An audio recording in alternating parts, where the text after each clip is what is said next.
ಆರೋಪಿಗಳನ್ನ ನಾವು ಇವಾಗ ನಿನ್ನೆ ನೈಟ್ ಅರೆಸ್ಟ್ ಮಾಡಿ ಇಂಟ್ರೋಗೇಷನ್ ಮಾಡಿದ್ದೀವಿ. ಕೆಲವು ಇಂಟ್ರೋಗೇಷನಲ್ಲಿ ಬಂದಂಥ ಮಾಹಿತಿಗಳನ್ನ ನಾವು ಈಗ ಸದ್ಯಕ್ಕೆ ನಾವು ಮಾಧ್ಯಮದ ಮುಂದಕ್ಕೆ ಹೇಳೋದಕ್ಕೆ ಆಗೋದಿಲ್ಲ. ಕಂಪ್ಲೀಟ್ ಒಂದ್ಸಲ ನಾವು ಚಾರ್ಜ್ ಶೀಟ್ ಮಾಡಿದ ನಂತರ ನಾವು ಅದು ಮಾಹಿತಿಯನ್ನು ನಾವು ಮಾಧ್ಯಮ ಅಲ್ಲ ಪಬ್ಲಿಕ್ ಡಿಸ್ಟರ್ಬೆನ್ಸ್ ಆಗಿರೋದ್ರಿಂದ ರೀಸನ್ ಏನು ಅಂತ ಸರ್? ಪಬ್ಲಿಕ್ ಈಗ ಯಾಕಂದ್ರೆ ನಿನ್ನೆ ಇಷ್ಟೆಲ್ಲ ವೈಲೆನ್ಸ್ ಆಯಿತು, ಕೆಲವು ಸೈಂಟಿಫಿಕ್ ಇನ್ವೆಸ್ಟಿಗೇಷನ್ ನಾವು ಮಾಡ್ತಾ ಇದ್ವಿ. ಅದಾದ ನಂತರ ನಾವು ಇದು ಮಾಡ್ತೀವಿ. ಅವರು ಆರೋಪಿಗಳು ಈಗ ಇದು ಪ್ರಿಲಿಮಿನರಿಯಾಗಿ ನಾವು ಏನು ವಿಚಾರಣೆ ಮಾಡಿದಾಗ ಬಂದಂಥ ಮಾಹಿತಿ ಅದನ್ನು ನಾವು ಮತ್ತೆ ಅವ್ರನ್ನ ಪೊಲೀಸ್ ಕಸ್ಟಡಿಗೆ ತೊಗೊಂಡು ಅದನ್ನು ಕ್ರಾಸ್ ವೆರಿಫೈ ಮಾಡಿಕೊಂಡು ಎವಿಡೆನ್ಸ್ ಬೇಸ್ಡ್ ಮಾಡಬೇಕಾಗುತ್ತೆ. ಒಟ್ಟಿನಲ್ಲಿ ಏನು ಗಲಾಟೆ ಆಗಬೇಕು ಅನ್ನೋ ಒಂದು ದುಷ್ಕೃತ್ಯ, ಗಲಾಟೆ ಆಗಬೇಕು ಅನ್ನೋ ಒಂದು ದುಷ್ಕೃತ್ಯವನ್ನು ಮನಸ್ಸಲ್ಲಿ ಇಟ್ಕೊಂಡು ಮತ್ತು ಈ ಕೆಲಸ ಮಾಡಿರ್ತಕ್ಕಂಥದ್ದು ನಮಗೆ ತನಿಖೆನೇ ಕಂಡು ಬಂದಿದೆ. ಇನ್ನೂ ಫರ್ದರ್ ಇಂಟ್ರೋಗೇಷನ್ ಮಾಡಿದ್ಮೇಲೆ ಕಂಪ್ಲೀಟ್ ರೀಸನ್ ಸಿಗುತ್ತೆ. ಒಂದ್ಸಲ ಚಾರ್ಜ್ ಶೀಟ್ ಆದಮೇಲೆ ಕೇಸಿನ ಬಗ್ಗೆ ಮತ್ತೊಮ್ಮೆ ಹೆಸರುಗಳಿದ್ದು ಚೀಟಿ ಇವ್ರು ಬರೆದಿಟ್ಟಿದ್ದ ಏನು ಆ ಚೀಟಿನಲ್ಲಿ ಏನು ಹೆಸರಿತ್ತು ಆ ಆರೋಪಿಗಳ ಹೆಸರು ಈ ಆರೋಪಿಗಳಿಗೂ ಬೇರೆ ಇದೆ. ಅದನ್ನೇ ಹಿಡಿದು ಈಗ ಕಂಪ್ಲೀಟ್ ಟ್ರಾನ್ಸ್ಪರೆನ್ಸಿ ಇದೆ. ಅದನ್ನು ನಾವು ಇನ್ ಡೀಟೇಲ್ ಆಗಿ ಇನ್ವೆಸ್ಟಿಗೇಷನ್ ಮಾಡಿ ನಾವು ಫ್ಯಾಕ್ಟರ್ಸಲ್ಲಿ ಇದು ಸೈಂಟಿಫಿಕ್ ಎವಿಡೆನ್ಸ್ಗಳು ಕೂಡ ಕಲೆಕ್ಟ್ ಮಾಡ್ಕೋಬೇಕಂತ ಅದೆಲ್ಲ ಕಲೆಕ್ಟ್ ಮಾಡಿದ್ಮೇಲೆ ನಾನು ಇನ್ ಡೀಟೇಲ್ ಆಗಿ ನಾನು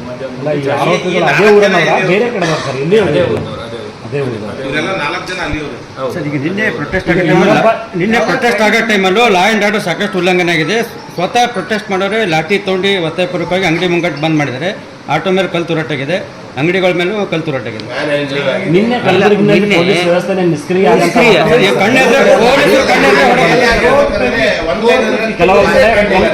ಎಲ್ಲ ಶಾಲೆಗಳಿಗೆ ಏಕಾಏಕಿ ಕರ್ಕೊಂಡು ಹೋಗ್ಬೇಕಂದ್ರೆ ಪೇರೆಂಟ್ಸ್ಗೆ ಹೇಳ್ಬಿಟ್ರು. ಪೊಲೀಸ್ ನಿಷ್ಕ್ರಿಯ ಅಂತಲ್ಲ, ತಾವು ದಯವಿಟ್ಟು ಅರ್ಥ ಮಾಡ್ಕೋಬೇಕು. 22ನೇ ತಾರೀಕು ಕೂಡ ಏನು ಒಂದು ದೊಡ್ಡ ಪ್ರಮಾಣದಲ್ಲಿ ಇಡೀ ದೇಶದಲ್ಲಿ ಒಂದು ಸಂಭ್ರಮಾಚರಣೆ ನಡೀಬೇಕಂತ ನಮ್ಮ ಜಿಲ್ಲೆಯಲ್ಲಿ ಊರುಗಳಲ್ಲೂ ಕೂಡ ಬಂದೋಬಸ್ತ್ ವ್ಯವಸ್ಥೆ ಮಾಡಬೇಕಾಗಿದೆ. ಇದು ಆದಮೇಲೆ ಆಗಿರೋದಲ್ಲ, ಒಂದಿನ ಆದಮೇಲೆ ಆಮೇಲೆ SP ಅವರು ಮತ್ತು ಕಮಿಷನರ್ ಅವರು ಕೂಡ DG ಕಾನ್ಫರೆನ್ಸಿಗೆ ಅನಿವಾರ್ಯವಾಗಿ ಹೋಗಬೇಕಾಗಿತ್ತು. ಅದು ಇದು ಆಗಿಲ್ಲ ಅಂತ ಏನು ಪೊಲೀಸ್ ವ್ಯವಸ್ಥೆ ಬಂದೋಬಸ್ತ್ ಇರಲಿಲ್ಲ, ಅದು ಹೀಗೆ ಆಗುತ್ತೆ ಅಂತ ಯಾರಿಗೂ ಕಲ್ಪನೆ ಇರಲಿಲ್ಲ. ಸೊ ಏನು ಇದು ಡ್ಯಾಮೇಜ್ ಕಂಟ್ರೋಲ್ ಮಾಡಲಿಕ್ಕೆ ಪ್ರಯತ್ನ ಮಾಡಿದ್ವಿ. ಆದರೆ ಒಂದೇನಾಯಿತು ಅಂದರೆ ಈಗ ಇಲ್ಲಿ ಲೋಕಲ್ ಲೀಡರ್ಸ್ ಏನಿದ್ದಾರೆ ಸಾಕಷ್ಟು ಸಹಕಾರ ಮಾಡಿ ಕಂಟ್ರೋಲ್ ಮಾಡಲಿಕ್ಕೆ ಒಂದು ಪ್ರಾಮಾಣಿಕ ಪ್ರಯತ್ನ ಮಾಡಿದ್ದಾರೆ. ಆದರೆ ಹೊರಗಡೆಯಿಂದಲೂ ಕೂಡ ಸ್ವಲ್ಪ ಏನು ಅಭಿಮಾನದಿಂದಿರ್ಬೋದು ಅಥವಾ ಸ್ವಲ್ಪ ಸಿಟ್ಟಿನಿಂದಿರ್ಬೋದು ಬಂದು ಇಲ್ಲಿ ಕೂಡ ದಾಂಧಲೆ ನಡೆಸಿದ್ದಾರೆ. ಅವ್ರು ಯಾರು ಮಾತು ಕೇಳೋದಿಲ್ಲ. ಎಲ್ಲ ನಾನು ವಿಡಿಯೋ ಇದೆಲ್ಲ ಪರಿಶೀಲನೆ ಮಾಡಿದೆ. ಕಮಿಷನರ್ ಅವರು ಕೂಡ ತೋರಿಸಿದ್ದಾರೆ ಕೆಲವು ದೃಶ್ಯಗಳು. ಎಲ್ಲ ಮೋಸ್ಟ್ಲಿ ಸಿಟಿ ಹೊರಗಡೆಯಿಂದ ಬಂದಿರುವಂಥ ಯುವಕರಿದ್ದಾರೆ, ವಿದ್ಯಾರ್ಥಿಗಳಿದ್ದಾರೆ. ಯಾವುದೋ ಒಂದು ಸಿಟ್ಟಿನಲ್ಲಿ ಬಂದಿರ್ಬೋದು, ಯಾರೋ ವಾಟ್ಸಪ್ ಗ್ರೂಪ್ನಲ್ಲಿ ಏನೇನೋ ಹಾಕಿರ್ಬೋದು, ಅದು ಬಂದು ಇಲ್ಲಿ ಮಾಡಿದ್ದಾರೆ. ಬಟ್ ಅವ್ರ ಮೇಲೂ ಕೂಡ ನಾವು ಯಾರು ಇವತ್ತು ಪಬ್ಲಿಕ್ ಪ್ರಾಪರ್ಟಿಯನ್ನು ಹಾನಿ ಮಾಡಿದರೆ ಅವ್ರ ಮೇಲೂ ಕೂಡ ನಾವು ಆ್ಯಕ್ಷನ್ ತೊಗೋತೀವಿ. ಇದು ನೀವು ಇಮೋಷ್ನಲ್ ಇಶ್ಯೂ ಅಂತ ಯಾರೂ ಬಿಡ್ಲಿಕ್ಕೆ ಹೋಗಲ್ಲ. ಈಗ ಯಾರ್ಯಾರು ಈಗ ಮಾಡಿದ್ದಾರೆ, ಯಾರ್ಯಾರು ಕಾನೂನನ್ನು ಕೈಗೆ ತೊಗೋತಾರೆ ಅವರು ಬಾಬಾ ಸಾಹೇಬ್ ಅಂಬೇಡ್ಕರ್ ಅವರ ಅನ್ವಯಿ ಅಂತ ಹೇಳೋಕ್ಕಾಗೋದಿಲ್ಲ. ಯಾವ ಸಂವಿಧಾನವನ್ನು ನಂಬ್ಕೊಂಡು ನಾವೆಲ್ಲರೂ ಇದ್ದೀವಿ, ಆ ಸಂವಿಧಾನವನ್ನು ಉಲ್ಲಂಘನೆ ಮಾಡಿಬಿಟ್ಟು ಬಾಬಾ ಸಾಹೇಬ್ ಹೆಸರು ಹೇಳ್ಕೊಂಡು ನೀವು ಪಬ್ಲಿಕ್ ಪ್ರಾಪರ್ಟಿ ಡಿಸ್ಟ್ರಾಯ್ ಮಾಡೋದಿರ್ಬೋದು ಅಥವಾ ಪಬ್ಲಿಕ್ ಪ್ರಾಪರ್ಟಿ ಏನೋ ತಮ್ಮ ಸ್ವಂತ ಅಂತ ತಿಳ್ಕೊಂಡು ಮಾಡೋದು ಅದು ತಪ್ಪಾಗ್ತದೆ. ಸೊ ಅದರಿಂದ ಅದು ಅವ್ರ ಮೇಲೂ ಕೂಡ ಆ್ಯಕ್ಷನ್ ತೊಗೋತೀವಿ. ಇವಾಗಲೇ ಅದನ್ನು ಕೂಡ ನಾನು ತನಿಖೆ ನಡೆಸಲಿಕ್ಕೆ ಹೇಳಿದ್ದೀನಿ. ಯಾರೇ ಇರ್ಬೋದು, ಕಾನೂನನ್ನು ಅವ್ರ ಕೈನಲ್ಲಿ ತಗೊಳ್ಳೋ ಹಕ್ಕು ಸಂವಿಧಾನ ಅವ್ರಿಗೆ ಕೊಟ್ಟಿಲ್ಲ.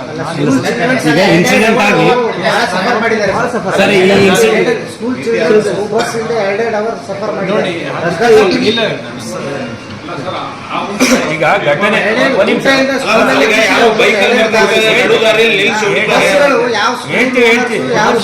ಈಗ ನಮಗೆ ಘಟನೆ ಆದ ತಕ್ಷಣ SC/ST ಆರ್ಗನೈಸೇಷನ್ ಲೀಡರ್ಸ್ಗಳು ಇನ್ನಿತರ ಸಂಘ ಸಂಸ್ಥೆಯವರು ಸ್ಪಾಟಿಗೆ ಬಂದಿದ್ದರು. ನಾವು ಅವ್ರ ಜೊತೆ ಫೋನಲ್ಲಿ ಟಚಲ್ಲಿದ್ದು ಅವರೆಲ್ಲ ಲೀಡರ್ಸ್ಗಳು ಎಲ್ಲ ಸಹಕಾರನೂ ಕೊಟ್ಟರು ನಮಗೆ. ಅವ್ರು ಯಾವುದೇ ರೀತಿ ಪ್ರೊಟೆಸ್ಟಿಗೆ ಕರೆ ಕೊಡೋದಾಗಲಿ ಆ ಥರದ್ದು ಏನೋ ಮಾಡಿದ್ರೆ ಅವ್ರು ಶಾಂತಿಯುತವಾಗಿ ಪ್ರತಿಮೆ ಹತ್ರ ಮಾಡಿದ್ರು. ಆಮೇಲೂ ಕೂಡ ಅವ್ರುಗಳು ಕೂಡ ಸಾಕಷ್ಟು ಕಡೆ ಗಲಾಟೆ ಆಗೋ ಸಂದರ್ಭದಲ್ಲಿ ಅವ್ರುಗಳು ಕೂಡ ಹೋಗಿ ಹೇಳಿದ್ದಾರೆ, ವಾಯ್ಸ್ ರೆಕಾರ್ಡ್ ಮಾಡಿ ಕಳಿಸಿದ್ರು, ವಿಡಿಯೋ ರೆಕಾರ್ಡ್ ಮಾಡಿ ಕಳಿಸಿದ್ರು. ಬಟ್ ಕೆಲವರು ಈ ಸಿಚುವೇಶನ್ನ ಇದನ್ನು ತೊಗೊಂಡು ಅಡ್ವಾಂಟೇಜಾಗಿ ತೊಗೊಂಡು ಈ ರೀತಿ ಮಾಡಿದರೆ ಸಾಹೇಬ್ರು ಆಲ್ರೆಡಿ ಇನ್ಸ್ಟ್ರಕ್ಷನ್ಸ್ ಕೊಟ್ಟಿದ್ದಾರೆ. ಅದೇನು ಮಾಡಬೇಕು ನಾವು ಏನಾದ್ರೂ ಯಾರನ್ನೋ ಫಿಟ್ ಮಾಡಿದ್ದಾರೆ ಅನ್ನುವಂಥ ಚರ್ಚೆ ಕೂಡ ಶುರುವಾಗಿರುವಂಥದ್ದು. ಈಗ ತಮಗೆ ನಾವು ಅದನ್ನೇ ಹೇಳಿದ್ದು, ನಾವು ಸೈಂಟಿಫಿಕ್ ಇನ್ವೆಸ್ಟಿಗೇಷನ್ ಮಾಡಿದ್ದು. ಡಾಕ್ ಸ್ಕ್ವಾಡ್ ಎಲ್ಲ ಸ್ಪಾಟ್ಗೆ ವಿಸಿಟ್ ಮಾಡಿತ್ತು. ಡಾಕ್ ಸ್ಕ್ವಾಡು ನಮಗೆ ಒಳ್ಳೆ ಕ್ಲೂ ಕೊಟ್ಟಿದೆ.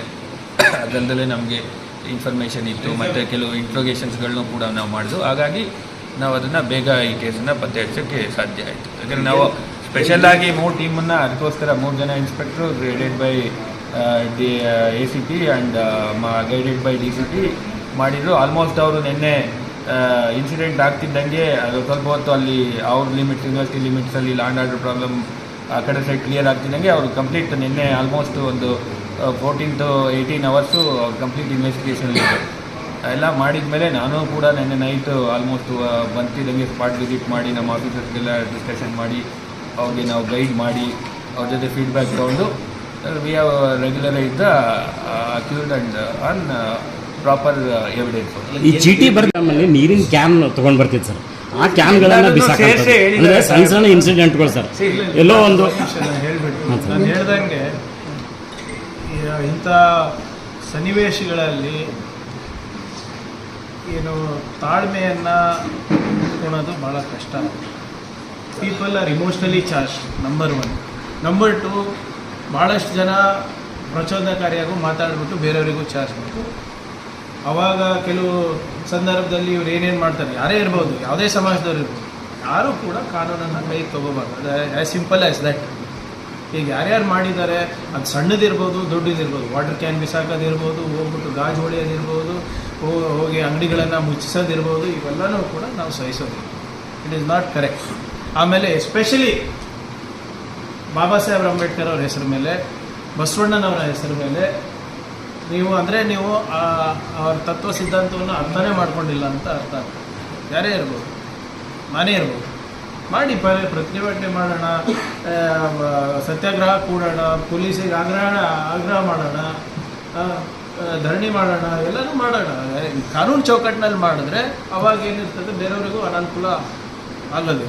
But what ever it is, we are evaluating. ನಾವು ಹೇಳಿದಾಗೆ ನಮ್ಮ ಫಸ್ಟ್ ಪ್ರಯಾರಿಟಿ ಯಾರು ತಪ್ಪಿದ್ದಾರೆ ಅವರಿಗೆ ಬಂಧಿಸೋದು. ಎರಡನೇದು ಯಾರ್ದಾರ್ದು ಇದು ಏನು ನಮ್ಮ ಸಿಟಿನಲ್ಲಿ ಏನೇನು ಅನಾಹುತ ಆಗಿದೆ ಅದನ್ನು ಪರಿಶೀಲನೆ ಮಾಡಿಬಿಟ್ಟು ಅದಕ್ಕೂ ಕೂಡ ನಾವು ಲೀಗಲಿ ಏನು ಕ್ರಮ ತಗೋಬೇಕು ಅದನ್ನು ತಗೋತೀವಿ. ಅದೇ ಇದೆಲ್ಲ ಪ್ರಿಯಾಂಕಾ ಒಳ್ಳೇದೇನಾದ್ರೂ ಆದ್ರೆ ಮೋದಿ ಹೆಸರು, ಕೆಟ್ಟದೇನಾದ್ರೂ ಆದ್ರೆ ಸಿದ್ದರಾಮಯ್ಯ ಹೆಸರು, ಪ್ರಿಯಾಂಕರ್ಗೆ ಹೆಸರು. Sir, I am the district in charge minister maintaining law and sir, ಜಿಲ್ಲೆ ಒಳಗ ಪದೇ ಇಂಥ ಘಟನೆಗಳಾಗ್ತಿದಾವೆ. ಯಾಕೆ ಸರ್ ಲ್ಯಾಂಡ್ ಆರ್ಡರ್ ಕಂಟ್ರೋಲ್ ಮಾಡಕ್ ಆಗ್ತಾ ಇಲ್ವಾ ಸರ್? ನೋಡಿ, ಹಾಗೇನೋ ಅಂತ ಇದು ಮೊದಲನೇ ಬಾರಿ ಹಿಂಗೆ ಆಗ್ತಾ ಇರೋದು. ಈಗ ಯಾರು ಮಾಡ್ತಾ ಇದ್ದಾರೆ, ಈಗ ನೋಡಿ ಬಸವಣ್ಣ ಮೂರ್ತಿ ಎಲ್ಲರೂ ಲಿಂಕ್ ಎಲ್ಲದಕ್ಕೂ ಮಾಡಬೇಡಿ. ಈಗ ಎಕ್ಸಾಂಪಲ್ ಬಸವ ಮೂರ್ತಿಗೆ ಆಗಿರೋದು ಯಾರೋ ಅದು 1-2 ಸರಿ ಆಗಿರೋದು ಚಿತ್ತಾಪುರನಲ್ಲಿ, ಮುದ್ಗಾನಲ್ಲಿ. ಅವನೇನೋ ಯಾವಾಗಲೂ ಕಳುವು ಮಾಡೋನೇ ಇದ್ದ, ಅಂದ್ರೆ ನಿಧಿ ಹುಡುಕವನು ಯಾರೋ ಇದ್ದ. ಅದಕ್ಕೆ ಮತ್ತೆ ಇದಕ್ಕೆ ಹೆಂಗೆ ಕಂಪೇರ್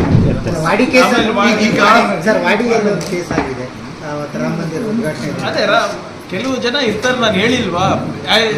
ಆಮೇಲೆ ಇವ್ರಿಗೆ ಪ್ರಚೋದನೆ ಕೊಡೋರು ಯಾರು? ಎಲ್ಲ ಬಿಟ್ಟು ವಾಡಿಗೆ ಯಾಕೆ ಹೋಗ್ತಾರೆ ಕೆಲವು ಜನಪ್ರತಿನಿಧಿಗಳು? 9 ತಾಲೂಕಿದೆ ಪಾರ್ಲಿಮೆಂಟ್ನಲ್ಲಿ, ಎಲ್ಲ ಬಿಟ್ಟು ವಾಡಿಗೆ ಹೋಗ್ತಾರಲ್ಲ ಎಲ್ಲರೂ. ಮತ್ತೆ ಬಹಳ ಪ್ರೀತಿ ಇದೆ ಅಂತ ಅಲ್ಲಿ ಹೋಗಿ 1 ನಿಮಿಷ ಸರ್, ಅವತ್ತು ಒಳ್ಳೆ ದಿನ ಅಲ್ವಾ? ಅಯೋಧ್ಯೆಯಿಂದ ಹಿಡ್ಕೊಂಡು ಎಲ್ಲ ಕಡೆನೂ ಆಚರಣೆ ನಡೀತಾ ಇದೆ ಅಲ್ಲ, ಅಲ್ಲಿ ಹೋಗ್ಬಿಟ್ಟು ನಮ್ಮ ವಿರುದ್ಧ ಘೋಷಣೆ ಕೂಡ ಕೂಗೋದು, DK ಶಿವಕುಮಾರ್ ಅವ್ರ ವಿರುದ್ಧ ಘೋಷಣೆ ಕೂಗೋದು, ಸಿದ್ದರಾಮಯ್ಯ ಅವ್ರ ವಿರುದ್ಧ ಘೋಷಣೆ ಕೂಗೋದು ಅಗತ್ಯ ಏನಿತ್ತು? ಯಾರಿಗೋಸ್ಕರ ಪ್ರಚೋದನೆ ಮಾಡ್ತಾ ಇದ್ರು? ಎಲ್ಲೂ ಏನೂ ನಡೆದಿಲ್ಲ, ಎಲ್ಲೂ ಪ್ರಾಬ್ಲಮ್ ಇಲ್ಲ, ಯಾಕೆ ವಾಡಿನಲ್ಲೇ ಹೋಗಿ ಮಾಡ್ತಾರೆ ಇವರೆಲ್ಲ? ನನ್ನ ಮೇಲೆ ಎಷ್ಟು ಪ್ರೀತಿ ಇದೆ ಅಂತ ತೋರಿಸುತ್ತೆ ಅಷ್ಟೇ. ಮತ್ತೆ 4-5 ಜನ ಯಾರು ಮಾಡಿದ್ದಾರೆ, ಕಾರಣಭೂತರು ಯಾರು ಇದ್ದಾರೆ, ಅವ್ರು ಬಂಧಿಸಿದ್ದೀವಿ. ಡೈವರ್ಷನ್ ಮಾಡಿ ಒಂದು ರೀತಿಯಿಂದ ಮಾಡ್ತಕ್ಕಂಥ ಒಂದು ಪೋಲರೈಸೇಷನ್ ಪಾಲಿಟಿಕ್ಸ್ ಮಾಡ್ತಕ್ಕಂಥ ಪ್ರಯತ್ನ ಮಾಡ್ತಾ ಇದ್ದಾರೆ. ಸೊ ಭಾರತ್ ಜೋಡೋ ಯಾತ್ರಾ ಕಾಶ್ಮೀರಿಂದ ಕನ್ಯಾಕುಮಾರಿ ತನಕ ಏನಾಗಿತ್ತು ಅದು ಯಶಸ್ಸನ್ನು ನೋಡಿ ಏನಾದರೂ ಮಾಡಿ ತಡೆ ಹಿಡಿಬೇಕು, ತೊಂದರೆ ಮಾಡಬೇಕು ಅಂತ ಮಾಡ್ತಾ ಇದ್ದಾರೆ. ಇವಾಗ ಗುಡಿ ಹೋಗ್ಬೇಕಂದ್ರೂ ಇವತ್ತು ಕೇಂದ್ರ ಸರ್ಕಾರ ಕಡೆಯಿಂದ ಪರ್ಮಿಷನ್ ತಗೊಳ್ಬೇಕಂದ್ರೆ ಎಷ್ಟು ಮಟ್ಟಕ್ಕೆ ಸರಿ ಅಂತ ಇವತ್ತು ಪ್ರತಿಯೊಬ್ಬರು ಇಡೀ ನಮ್ಮ ಭಾರತ ದೇಶವಾಸಿಯವರು ವಿಚಾರ ಮಾಡ್ತಕ್ಕಂಥ ಪ್ರಸಂಗ ಬಂದಿದೆ. ಸರಿ, ಮೈಸೂರು ಸೆಂಟ್ರಲ್ ಹಗರಣದಲ್ಲಿ ನೀವು ಫೋಟೋ ಬಿಡುಗಡೆ ಮಾಡಿರೋದಕ್ಕೂ ಮತ್ತು ತನಿಖೆ ನಡೀತಾ ಇದೆ ಅಲ್ಲ ಸರ್? ಫೋಟೋ ಟ್ಯಾಲಿ ಆಗ್ತಾ ಇಲ್ಲ ಅಂತ ಒಂದು ಆರೋಪಗಳು ಅವ್ರು ಹೇಳ್ತಾರೆ, ಅವರೇ ಹೇಳಿದಲ್ಲ ನಾನು ಹಲ್ಲೆ ಮಾಡಿಸಿರೋದಂತ, ಆಕ್ಸಿಡೆಂಟ್ ಆಗಿದೆ ಅಂತ, ಆಕ್ಸಿಡೆಂಟ್ ಹಲ್ಲೆ ಆಗಿದೆ ಅಂತ ಅವರೇ ಹೇಳ್ತಾನೆ ಹೇಳಿದ್ದು. ಪ್ರೂವ್ ಆಗಿಲ್ವಾ ಈಗ? ಅಲ್ಲ FIR ನಲ್ಲಿ ಬೇರೆ ಹೆಸರಿದೆ ಸರ್, ಅದು ನೀವು ಯಾಕೆ ಚಿಂತೆ ಮಾಡ್ತೀರಿ? ಆಗ್ತದ, ಯಾಕೆ ಇದು ಮಾಡ್ತೀರಿ? ಅಲ್ಲ, ಇದು ತೀರಾ ವೈಯಕ್ತಿಕ ಹೋಗಲಿಲ್ಲ. ಅದು ನೀವು ಯಾರೋ ಮಾಧ್ಯಮದವ್ರು ಹಾಕಿದರೆ ಎಲ್ಲ ಇದರಲ್ಲೂ ಕೂಡ ಎಲ್ಲ ಮೊನ್ನೆ ಬೆಳಗಾಂ ಅಧಿವೇಶನದಲ್ಲಿ H. ವಿಶ್ವನಾಥ್ ಅವರು ಒಂದು ಪ್ರಶ್ನೆ ಹಾಕಿದರು. ಅಂದರೆ ನೀವು ಹೇಳಿದಾಗೆ ಯಾವ್ಯಾವ ಇಲಾಖೆಯಲ್ಲಿ ಎಷ್ಟು ಜನ ನಿವೃತ್ತರನ್ನು ನೀವು ತೊಗೊಂಡಿದ್ದೀರಿ ಅಂದರೆ ಅಡ್ವೈಸರ್ಸ್ ಆಗಿರ್ಬೋದು, ಬೇರೆ ರೀತಿಯಲ್ಲಿರ್ಬೋದು ತೊಗೊಂಡಿದ್ದೀರಾ ಅಂತ ಅವ್ರು ಪ್ರಶ್ನೆ ಹಾಕಿದ್ರು. ಅವಾಗಲೇ ಒಂದು ಪತ್ರನೂ ಕೂಡ ಬರೆದಿದ್ರು, ಎಲ್ಲ ಇಲಾಖೆಗೂ ಕೊಟ್ಟಿದ್ದಾರೆ. ಅದು ನಂದು ಒಂದೇ ಆಚೆ ಬಂದಿರೋದು ಅನ್ಸುತ್ತೆ ಅಷ್ಟೇ. ಬಟ್ ಎಲ್ಲ 2019ರಲ್ಲಿ ತಾವು ಕೂಡ ರಾಮನ ದರ್ಶನಕ್ಕೆ ಹೋಗಿದ್ರಿ ಇಲ್ಲಿ. ನೋಡಿ, ಈಗ ಯಾಕೆ ರಾಮನ ಮೇಲೆ ಭಕ್ತಿ ಹೋಯ್ತು ಅಂತ? ನಾನು ಇವತ್ತು ಹಾಕಿದ್ದೀನಿ ನೋಡಿ, ನನಗೆ ಯಾರ ಮೇಲೂ ಭಕ್ತಿ ಇಲ್ಲ, ಸಂವಿಧಾನದ ಮೇಲೆ ಮಾತ್ರ ಭಕ್ತಿ. ನನಗೆ ಬಸವ ತತ್ವ ಮೇಲೆ ನಂಬಿಕೆ ಇದೆ, ಅಂಬೇಡ್ಕರ್ ಚೌಡಯ್ಯ ತತ್ವ ಮೇಲೆ ನಂಬಿಕೆ ಇದೆ, ನಮಗೆ ಬಾಬಾ ಸಾಹೇಬ್ರ ತತ್ವದ ಮೇಲೆ ನಂಬಿಕೆ ಇದೆ, ಬುದ್ಧನ ತತ್ವದ ಮೇಲೆ ನಂಬಿಕೆ ಇದೆ. ಯಾವ ತತ್ವದಲ್ಲಿ ಸಮಾನತೆ ಇದೆ, ಮನುಷ್ಯರಾಗಿ ಕಾಣ್ತಾರೆ, ಆ ತತ್ವದಲ್ಲಿ ನಂಬಿಕೆ ಇದೆ. ನನಗೆ ಕಲೀಲಿಕ್ಕೆ ಆಸಕ್ತಿ ಇದೆ. ನೀವು ಎಷ್ಟು ವರ್ಷದಿಂದ ನಂಗೆ ನೋಡ್ತಾ ಇದ್ದೀರಾ ಸರ್? ನೀವು ಹೇಳ್ರಿ, ಬರ್ರಿ ಪ್ರಿಯಾಂಕ ದರ್ಗಾ ಕರ್ಕೊಂಡು ಹೋಗ್ತೀನಿ, ಬರ್ತೀನಿ. ಕಲಿಯೋಕೆ ಆಸಕ್ತಿ ಇದೆ, ಬರ್ರಿ ಗುರುದ್ವಾರಾಗ ಹೋಗೋಣ, ಬರ್ತೀನಿ. ಈಗ ನಮ್ಮ ಕರ್ಕೊಂಡು ಹೋಗ್ತಿರೋದ್ರು ಬರ್ತೀನಿ ನಾನು. ನಿನ್ನೆ ಅದೇ ಕೇಳಿದ್ರು ನನಗೆ, ಅದನ್ನ ತಿರ್ಚ್ಬಿಟ್ಟು ಹೇಳಿದ್ದಾರೆ ಅಷ್ಟೇ. ನೀವು ಬೇಗ ಫುಲ್ ನೋಡಿ, ನೀವು ಬರ್ರಿ ಪ್ರಿಯಾಂಕ ಮಾಡಿಸ್ತೀನಿ, ಬರಪ್ಪ, ಹೋಗಿ ನೋಡ್ಕೊಂಡು ಬರೋಣ, ಬರ್ತೀನಿ. ಅದಕ್ಕೇನದ ಅಂತ? ಆ ತತ್ವದಲ್ಲಿ ಸಮಾನತೆ ಇಲ್ಲ ಅಂದ್ರೆ ನಾನು ಒಪ್ಪಲ್ಲ ತತ್ವವನ್ನು. ಈಗ ನೀವು ನಿಮ್ಮ ನನ್ನ ತತ್ವವನ್ನು ನಿಮ್ಮ ಮೇಲೆ ನಾನು ಒತ್ತಾಯಪೂರ್ವಕವಾಗಿ ನಾನು ಹಾಕ್ಬೋದಾ? ಈಗ ರಾಜಣ್ಣ ಅವರು ರಾಮಾಯಣ ಭೇದ ಭಾವ ಮಾಡಿರಲ್ಲ ಆ ಟೈಮಲ್ಲಿ. ನೋಡಿ, ಸರಿಯಾಗಿ ಓದಿ ಸರ್. ಈಗ ರಾಜಣ್ಣ ನೀವು ಇವರೆಲ್ಲ ಇಷ್ಟೆಲ್ಲ ಹೇಳ್ತಾ ಇದಾರಲ್ಲ, ಬಾಬಾ ಸಾಹೇಬ್ ಅಂಬೇಡ್ಕರ್ ಅವರು ಒಂದು ಬುಕ್ ಬರೆದಿದ್ದಾರೆ, ರಿಡಲ್ಸ್ ಇನ್ ಹಿಂದೂಯಿಸಮ್ ಅಂತ. ಅದು ಓದ್ಬಿಡ್ಲಿ BJP ಅವರು, ಅದಾದ್ಮೇಲೆ ಮಾತಾಡಿ. ಅಲ್ಲ, ಈಗ ರಾಜಣ್ಣ ಅವರು ದಲಿತರನ್ನ ರಾಮ ಮಂದಿರ ಕರ್ಕೊಂಡು ಹೋಗ್ತೀವಿ ಅಂತ ಹೇಳಿದ್ರೆ BJPಯ ರಾಮ ಮಂದಿರ ಅಸ್ತ್ರಕ್ಕೆ ಕಾಂಗ್ರೆಸ್ ದಲಿತಾಸ್ತ್ರ ಪ್ರಯೋಗ ಮಾಡ್ತಾ ಇದೆ ಅಂತ. ಏನಂತ? ದಲಿತರನ್ನ ರಾಮ ಮಂದಿರಗೆ ಟ್ರೈನ್ ಬುಕ್ ಮಾಡಿ ಕರ್ಕೊಂಡು ಹೋಗ್ತೀವಿ ಅಂತ ಹೇಳಿ. ಅದು ನನಗೆ ಗೊತ್ತಿಲ್ಲ. ಯಾರನ್ನ ಹೋಗ್ಲಿ, ಇವರೇ ನಂಬಿಕೆ ಇದ್ರೆ ಹೋಗ್ಲಿ.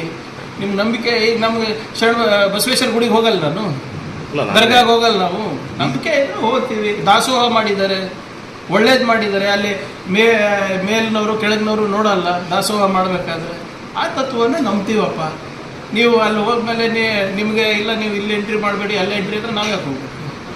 ಅಲ್ಲ, ಅಂದ್ರೆ ಅವ್ರು BJPಯ ಹೋಗ್ಲಿ sir. Ultimately it is constitution, simple. And our constitution is based on Basava philosophy. Family ಕೂಡ ಹೋಗಿ ಕೇಸರಿ ಕರ್ಣ. ಸರ್, ಈ ರಾಮ ಮಂದಿರ ಉದ್ಘಾಟನೆ ಈ ರಾಮ ಮಂದಿರ ಉದ್ಘಾಟನೆ ಲೋಕಸಭಾ ಚುನಾವಣೆ ಮೇಲೆ ಏನು ಪರಿಣಾಮ ಬೀರ್ಬೋದು ಅನ್ಸುತ್ತೆ ತಮಗೆ? ನೋಡಿ, ನನಗಲ್ಲ, ಇದು ದಯವಿಟ್ಟು ನಾನು ಮತ್ತೊಮ್ಮೆ ತಮ್ಮ ಹತ್ರ ಕೈ ಮುಗಿದು ಕೇಳ್ತಾ ಇದ್ದೀನಿ, ಕಾಂಗ್ರೆಸ್ ಇದೆ ಪ್ರಶ್ನೆ ಕೇಳೋದನ್ನ ನಿಲ್ಲಿಸಿ, BJP ಅವ್ರಿಗೆ ಕೇಳಿ. ಆಮೇಲೆ BJP ಅವರು ಕೂಡ ನಮಗೆ ಕೇಳೋದು, ಈ ಪ್ರಶ್ನೆಯನ್ನು ಕೇಳೋದು ನಿಲ್ಲಿಸ್ಬೇಕು. ಅವರು ಉತ್ತರ ಕೊಡಬೇಕಾಗಿರೋದು 4 ಶಂಕರಾಚಾರ್ಯರು ಯಾರು ಹೇಳಿದಾರಲ್ಲ, ಪ್ರಶ್ನೆ ಕೇಳಿದಾರೆ, ಸರಳ ಪ್ರಶ್ನೆ ಕೇಳಿದಾರಲ್ಲ, ಅವ್ರಿಗೆ ಉತ್ತರ ಕೊಡಬೇಕು. ಯಾಕೆ ನೀವು ಕೇಳ್ತಾ ಇದ್ರಲ್ಲ, ಇದು ಯಾಕೆ ಇವಾಗ ಉದ್ಘಾಟನೆ ಮಾಡಿದ್ರಂತ? ರಾಮನವಮಿ ಸಂದರ್ಭದಲ್ಲಿ ಮಾಡ್ಬೋದಾಗಿತ್ತು ಅಂತ ಹೇಳಿದ ಕಾಂಗ್ರೆಸ್ನವರ ಶಂಕರಾಚಾರ್ಯ ಇರ್ತಾನೆ. ಜನವರಿ 22ನೇ ತಾರೀಕೆ ಯಾಕೆ ಮಾಡ್ತಾ ಇದ್ರ ಅಂತ ಕೇಳಿದ್ಯಾರು? ಕಾಂಗ್ರೆಸ್ನವರ ಶಂಕರಾಚಾರ್ಯರಲ್ವಾ? ಅಪೂರ್ಣ ಮಂದಿರ ಆಗಿದೆ ಅಂತ ಹೇಳ್ತಾ ಇರೋದು ಯಾರು? ಕಾಂಗ್ರೆಸ್ನವರ ಶಂಕರಾಚಾರ್ಯರಲ್ಲ. ಅಪೂರ್ಣ ಮಂದಿರದಲ್ಲಿ ಪ್ರಾಣ ಪ್ರತಿಷ್ಠೆ ಮಾಡೋದು ಎಷ್ಟು ಸೂಕ್ತ ಅಂತ ಕೇಳ್ತಾ ಇರೋದು ಯಾರು? ಕಾಂಗ್ರೆಸ್ನವರ. ಸರಳವಾದಂಥ ಪ್ರಶ್ನೆ. ರಾಮ ಜನ್ಮಭೂಮಿಗೆ ಮೋದಿಯವರ ಯೋಗದಾನ ಏನಿದೆ ಅಂತ ಕೇಳಿರೋರು ಯಾರು? ಕಾಂಗ್ರೆಸ್ನವರ ಶಂಕರಾಚಾರ್ಯ. ಗೊತ್ತಾಯ್ತು. ಪ್ರಶ್ನೆ ಕೇಳ್ತಾ ಇರೋದು ಸಮಾಜದ ಹಿರಿಯರು, ಮುಖಂಡರು. ಉತ್ತರ ಕೊಡ್ಬೇಕಾಗಿರೋದು ಕಾಂಗ್ರೆಸ್ ಅಂದ್ರೆ ಕೇಳ್ತಾ ಇರೋದು BJP ಅವರಿಗೆ.